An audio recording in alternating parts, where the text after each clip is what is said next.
Mañana 31 minutos y de política progresista, después de conocida esta semana la encuesta de Caracol Televisión y Blue Radio con Invamer, en donde se vio que Iván Cepeda, el candidato del progresismo, el candidato de la izquierda, va liderando esa elección. Pues muchos dicen, oiga, ¿será que va a haber consulta interpartidista? ¿Va a haber este gran frente amplio que tendremos y se irán a elegir en marzo o no? ¿Y valdrá la pena o no valdrá la pena? El segundo de ese sector progresista, de ese frente amplio que ha venido hablando tanto el presidente Gustavo Petro, es el exgobernador de Nariño, Camilo Romero. Ahí vemos en pantalla la encuesta. Y ahí usted ve que Camilo Romero aparece con un 1% de intención de voto después de Paloma Valencia del Centro Democrático. Iván Cepeda aparece liderando esta intención de voto con un 33%, Lucas. 31.9. 31.9, sí, es que ahí no me alcanza a salir. Ahí ya vemos toda la imagen de la encuesta completa. Entonces, la pregunta es, ¿estos serán en los dos candidatos que van a ir a una consulta en el Frente Amplio? ¿Qué va a pasar? ¿O será que Iván Cepeda ya se va solito? Pues eso era lo que hablábamos aquí ayer, Camila, porque acuérdese que en ese Frente Amplio está, por supuesto, Iván Cepeda, candidato del Pacto Histórico, estaría también Roy Barreras. Que aparece con el 0.6%. Ahí, ¿qué va a pasar? Luis Gilberto Murillo aparece con el 0.9%, así que ahí hay preguntas. Y aparece Juan Fernando Cristo con el 0.2%. Por eso al segundo, que es el que marca 1%, pues está con nosotros en la línea don Camilo Romero. Bienvenido, exgobernador, gracias por atendernos. Camila, un gustazo saludarte, saludar a todos quienes están allí en la mesa de trabajo. Mire, usted sí sorprendió, porque yo creo que nadie se esperaba que el segundo, digamos, en el progresismo, muy lejos, porque un 1% pues realmente no es significativo frente a un 31% que tiene Iván Cepeda, pues usted es el segundo del progresismo que aparece en esa encuesta. Y por eso le pregunto, ¿ya tienen claro si va a haber consulta interpartidista, si va a haber consulta del Frente Amplio en marzo? Bueno, Camila, digamos que para mí se convierte en una necesidad impostergable la consulta de marzo. Es decir, esta encuesta deja esa claridad de un Iván Cepeda consolidado, de una izquierda consolidada, ese porcentaje está contundente, pero siempre lo hemos dicho, está bien que la izquierda se junte y la izquierda se una, pero con eso no se logra ganar las mayorías en este país. Y eso necesitamos ampliar, y por eso se ha considerado el nombre de Frente Amplio. Es posible que se revalúe, pero finalmente un punto de encuentro de diversos sectores de izquierda, como el Pacto Histórico, pero también alternativos, progresistas, democráticos de nuestro país. ¿Y por qué digo impostergable en marzo? Porque finalmente allí se miden las distintas consultas de los distintos sectores políticos de Colombia. Y yo creo que el presidente Petro lo tiene absolutamente claro. Es indispensable la consulta de marzo. Dos motivos para mí. El primero es que hay que consolidar el sector político. No se puede permitir, digamos, no participar para que haya otras consultas donde la gente pueda participar, está muy bien, pero el sector político debe participar y debe entregar su voto de confianza a un proyecto político alternativo y progresista que se constituiría en el Frente Amplio. Ese es el primer motivo. Déjeme lo interrumpo ahí en una de las cosas que acaba de decir, porque usted dice el presidente Gustavo Petro sabe que es necesario hacer una consulta del Frente Amplio en marzo. Pero entonces, ¿esta decisión quién la toma? ¿La toma Gustavo Petro o la toma Iván Cepeda, que va liderando en las encuestas? Cuando yo digo que he hablado también con Iván Cepeda 2 veces, pero cuando digo que el presidente Petro sabe, digamos, sin duda alguna es un líder natural del espacio progresista y alternativo de Colombia, y lo digo porque ya hizo esa consulta en el año 2018 con Caicedo en esa oportunidad, y en el 22 la hace con Francia, con el pastor Sade, con la mujer indígena y conmigo en el año 2022. Es decir, se convierte ya esas elecciones de consulta presidencial en un paso necesario de la estrategia de victoria político-electoral en el país. Por eso yo creo incluso que ahí hay una respuesta a algo que mucha gente dice, pero ¿qué es esta locura de tantos precandidatos presidenciales y demás? Porque finalmente se consolida en el calendario electoral una fecha, un momento en el que se va a dirimir internamente, de acuerdo a los espacios políticos, quién es la persona que abandere ese espectro y ese sector político. Así es que para mí ya hace parte, digamos, del calendario electoral y de la estrategia política de cada sector para intentar lograr las mayorías en Colombia, y por eso digo, el presidente sabe eso porque lo ha hecho en el 18, lo hizo en el 22, venía desde la fórmula del 2010 con el Partido Verde, en su momento con Lucho, Peñalosa y Mocus, recuerdo, que fue donde se empieza a marcar. Yo participé en la del 2014 enfrentando a Peñalosa. Entonces, ya es parte constitutiva y por supuesto para este sector democrático, alternativo, progresista, de izquierda en Colombia, es más que indispensable esa consulta. Así respondo pues claro, que sí es necesaria esa consulta de marzo. Doctor Romero, usted habla de que es necesario ampliar el espectro, ya tienen una buena parte de la izquierda, pero dice, oiga, tenemos que ampliar esto también a otros sectores de centro, y aquí hemos hablado mucho de lo unida que ha estado toda la izquierda en todo este proceso, a diferencia tal vez de la derecha que está mucho más atomizada, y bueno, en este momento tenemos un sinfín de candidatos, pero aquí un nombre que hace 2 semanas Camila me preguntaba, yo le hubiera dicho que va en este Frente Amplio, es por ejemplo Carlos Caicedo, que hoy en día pues ahí ha habido una pelea, una disputa con el presidente Gustavo Petro y se han dado duro de lado y de lado. ¿Ustedes qué otros nombres ven, aparte de lo que ya decíamos, podría ser un Roy Barreras, podría ser un Luis Gilberto Murillo, uno Juan Fernando Cristo, para empezar a traer más del centro? Sí, yo creo que esos son los nombres que se están pensando, ¿no? Un hombre como Luis Gilberto Murillo, exministro, canciller en el gobierno de Gustavo Petro, estaría Juan Fernando Cristo, que también fue ministro del Interior del gobierno Santos y de este gobierno de Petro, estaría Roy Barreras, estaría Clara López, haciendo parte también de esta consulta. Es así como se prevé por ahora.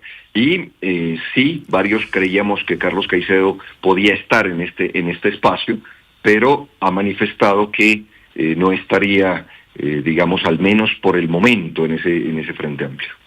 Sí, precandidato Romero, le pregunto por el doctor Cepeda y le pregunto por la solidez jurídica que tiene su aspiración y su participación en este Frente Amplio, porque lo que se conoce es que hay una serie de pronunciamientos de tribunales legales en el tema electoral que han dicho que no se puede participar en 2 consultas interpartidistas. Esa parte, por ejemplo, ya está clara, está resuelta, el doctor Cepeda la tiene clara, ustedes también, o eso cómo lo han analizado, pensando pues en la posibilidad de que el doctor Cepeda participe en la consulta de marzo.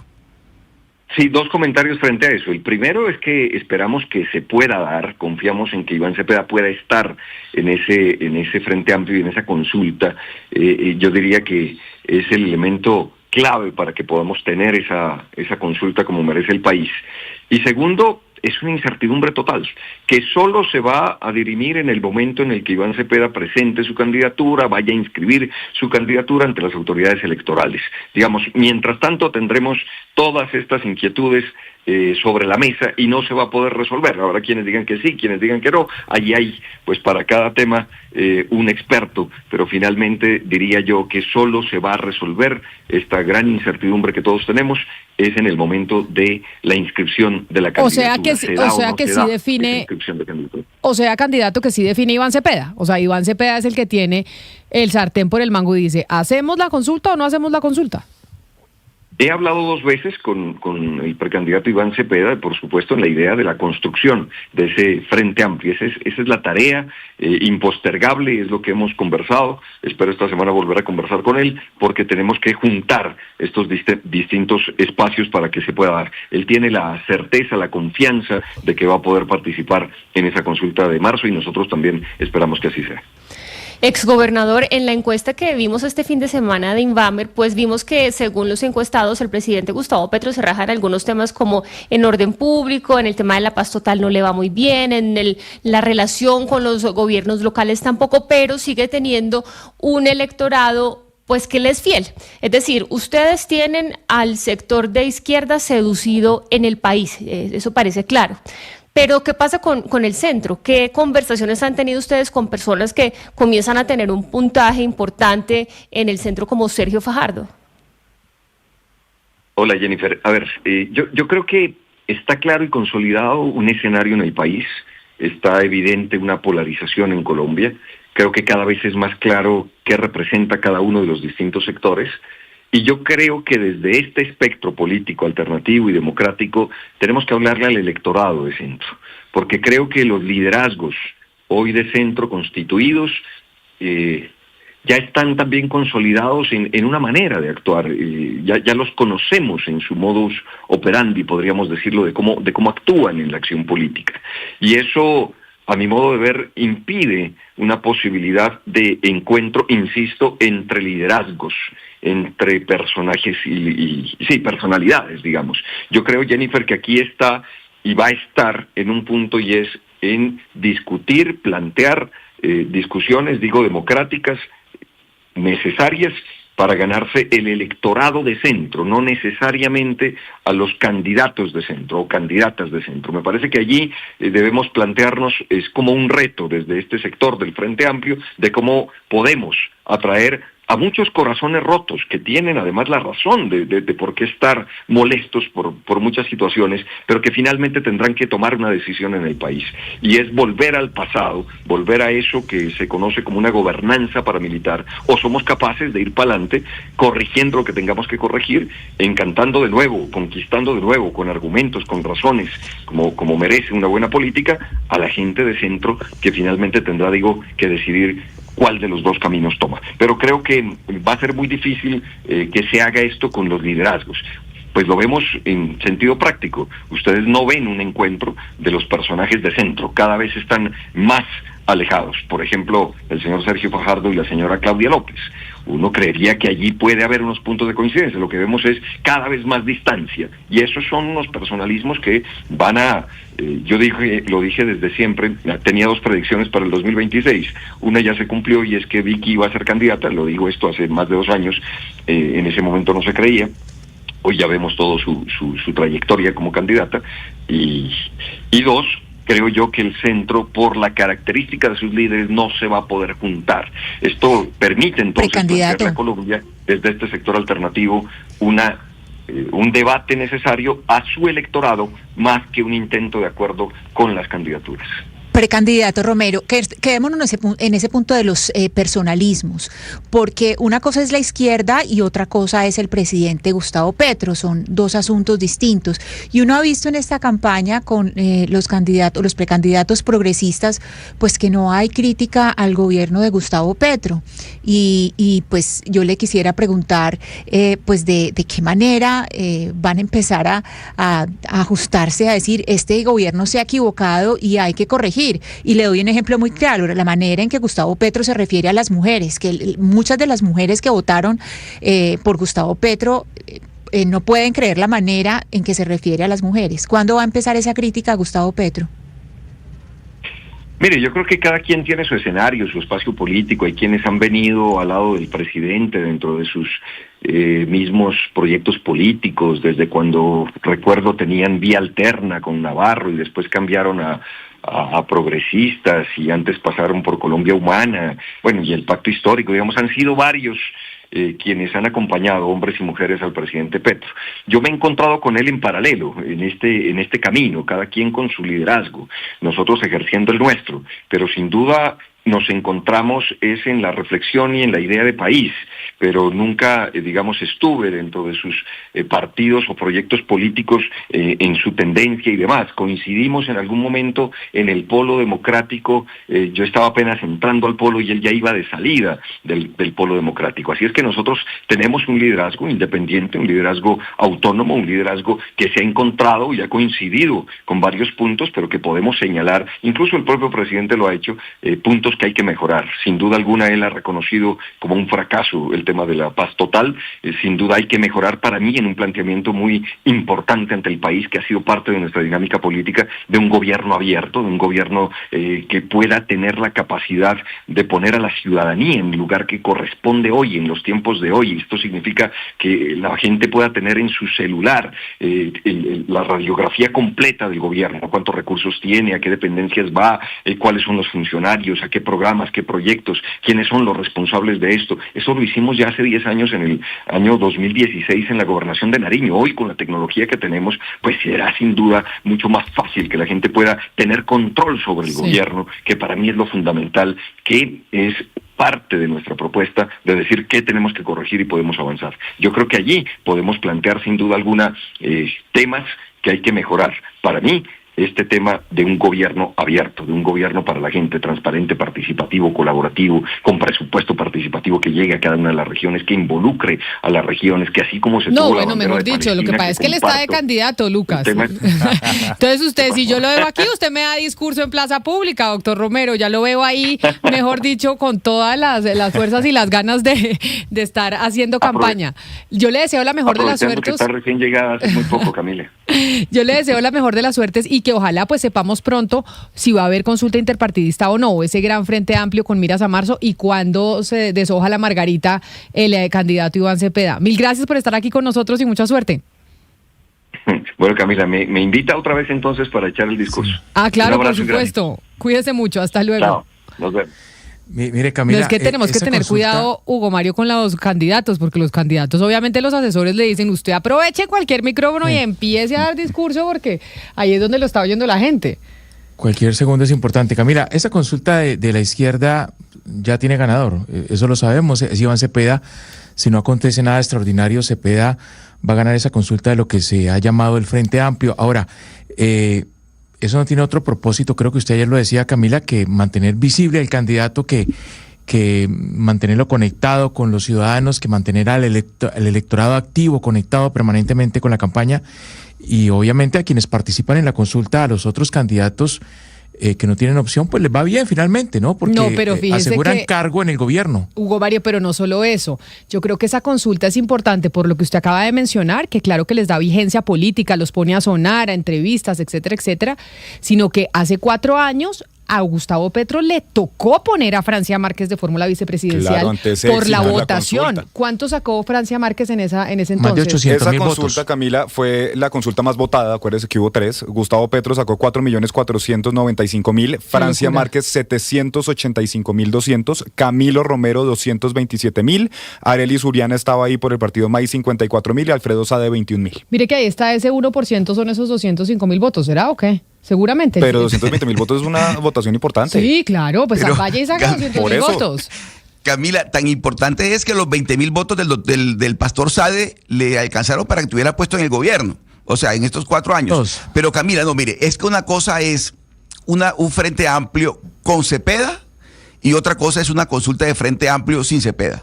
O sea, una consulta del frente amplio con candidatos de 0.01% y sin Cepeda, eso no tiene ningún futuro. Se lo digo así. Otra cosa es con el ancla, teniendo el ancla allí, que el que arrastra es Cepeda. Entonces, obviamente que para ello es atractivo contar con Cepeda. Pero el problema legal, el problema jurídico de una participación de Cepeda en la consulta del Frente Amplio de marzo tiene que aclararse próximamente, porque si no se enreda. Para ellos están felices, Romero y todos los que tengan el 1%, menos del 1%, Murillo y todos los demás en una consulta, pero esta consulta con candidatos del 0.1% no tiene ningún futuro, Camila. Mire, Oscar, yo se los contaba ayer, antes de que saliera la encuesta y que Iván Cepeda saliera con más del 30% de intención de voto, él me dijo a mí directamente que no tenía otro plan que no fuera la consulta del Frente Amplio y que no veía posible cómo en un país que se denomina democrático como Colombia, no le dieran la posibilidad a él jurídicamente de ir a una consulta de Frente Amplio. O sea, ellos le están apostando a eso. No sé si ahora con estos números de la encuesta pues las cosas cambien. Pero ayer el registrador, cuando yo se lo pregunté directamente, le dije, Iván Cepeda, ¿puede o no puede? Dijo, eso lo tiene que definir el Consejo Nacional Electoral. ¿Cuándo lo define el Consejo Nacional Electoral? No sabemos. Pero no tiene sentido, Camila. Una consulta, Oscar, sin Cepeda, como usted lo dice, no... Sin Cepeda no tendría sentido. O sea, tiene que estar Iván Cepeda allí porque es que los otros candidatos realmente no marcan, no tienen intención de voto en ninguna encuesta y creo que no lo van a tener. Ellos están ahí, insisto, porque están buscando un cargo dentro del gobierno. A Camilo Romero, el candidato que acaba de hablar con nosotros, pues hace 4 años, después de que ganó Petro, lo nombraron embajador en Buenos Aires. Y al pastor Sade lo nombraron asesor y le dieron contratos y luego fue incluso jefe de gabinete y a Francia pues le dieron la vicepresidencia pero le tocó, luego, o sea, es que él no le quería dar la vicepresidencia a Francia. Francia se la ganó. Le dieron el Ministerio de la Igualdad, ¿no? Y le dieron el Ministerio de la Igualdad, que fue un compromiso. Hugo Mario, pero Francia puso sobre la mesa 800.000 votos. Es que no es cualquier cosa, 800.000 votos. Pero yo insisto con el tema de la candidatura del doctor Cepeda, porque es que jurídicamente el debate está abierto. un candidato no puede participar en 2 consultas interpartidistas. Eso es así de claro. Y el doctor Cepeda participó en una consulta interpartidista. Ahí estaban varios partidos políticos buscando la candidatura. Se la ganó él. Entonces, si la ley dice que un candidato no puede participar en 2 consultas interpartidistas, uno pensaría, el doctor Cepeda no puede participar en la consulta del Frente Amplio de marzo. Si lo hace, corre el riesgo de que se inhabilite su candidatura. Y lo otro, pero si participa, le va a dar una dinámica a esa consulta del Frente Amplio inmensa. Aparte de que él va a seguir figurando en los medios, porque ya su cuarto de hora pasó cuando lo eligieron el 28 de octubre. Entonces yo sí creo que ese tema no es un tema fácil para que el propio Frente, el Pacto Histórico y quienes van a ser parte del Frente Amplio, lo discutan con calma y tome la mejor medida, la mejor decisión. Una cosa es con Cepeda y otra cosa es sin Cepeda. Sí, la cosa, Óscar, precisamente es, pues primero lo que usted menciona sobre que Cepeda se podría inhabilitar si participa en una segunda consulta, que eso todavía no es claro. Si la primera se toma como interpartidista o no, entonces eso, queda esa pregunta que es muy importante. No es como que Cepeda quiera o no quiera participar en la consulta del Frente Amplio, sino que de verdad él podría quedar inhabilitado si no se aclara eso. Y lo otro sobre el punto de Francia Márquez, que Francia Márquez, pues ella tuvo esa votación tan alta y prácticamente ella fue la que se nombró, o los votantes fueron los que nombraron a Francia como vicepresidenta. Una vicepresidenta que después desaparecieron, desapareció la importancia que tenían las mujeres para Gustavo Petro en su campaña. Y por eso mi pregunta al señor Camilo Romero, porque si algo ha figurado en esta campaña es la falta de crítica a Gustavo Petro, y hay cosas que ya son demasiado, y el trato a las mujeres es ya pasado, Camila y oyentes. Ya que menciona usted el tema del trato a las